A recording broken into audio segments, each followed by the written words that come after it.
Hey everyone, this is Chaos with Chaos Games, and today what I want to talk about is the announcement of Assassin's Creed 4.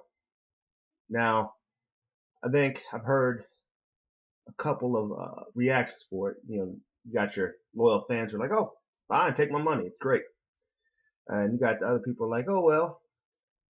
They're starting to become a little Call of Duty-esque with these yearly releases. Now, that's fine and good either which way. I honestly want to talk about the quality of the game. The quality of the game so far, each Assassin's Creed game I've played, it's been entertaining. Ultimately, as a gamer, that's all that matters. As long as they keep making entertaining games, I'll keep supporting them, which they haven't failed to do thus far.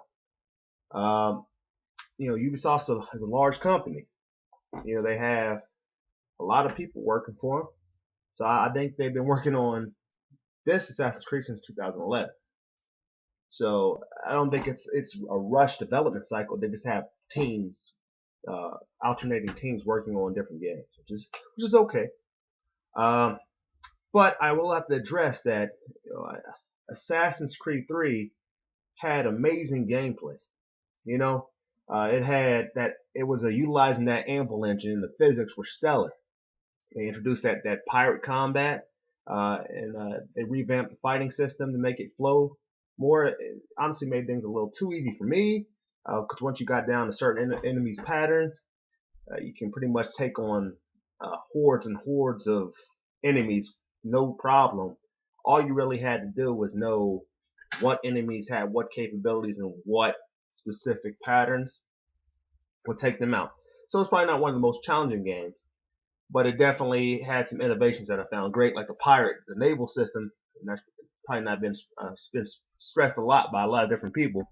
That the naval battles really set the game apart from the series, and it was really great in that regard.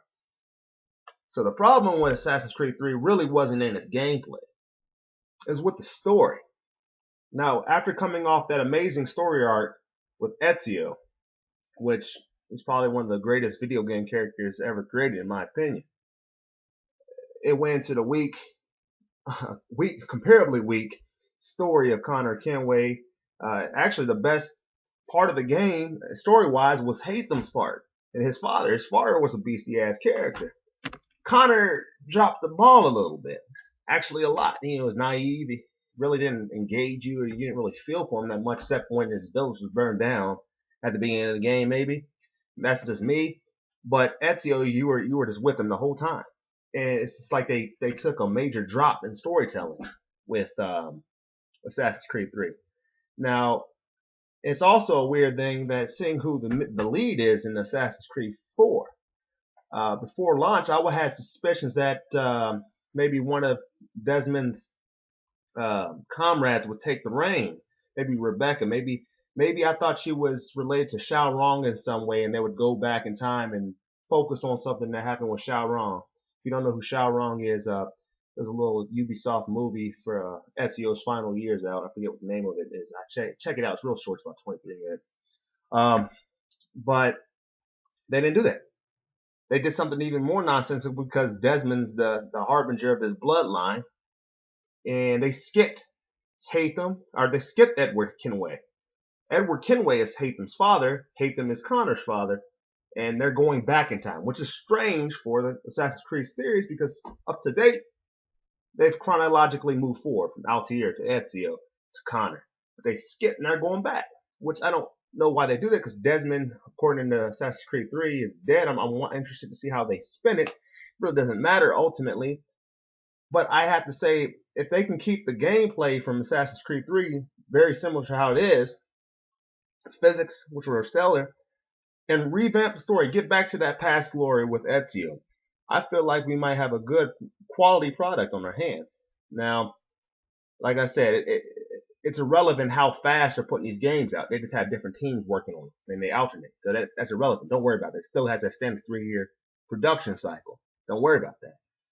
We need to worry about how the story is, because that was the only thing that was wrong with Assassin's Creed 3.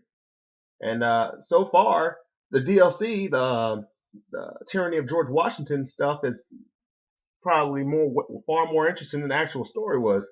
from the first episode. I'm actually intrigued to play more of that.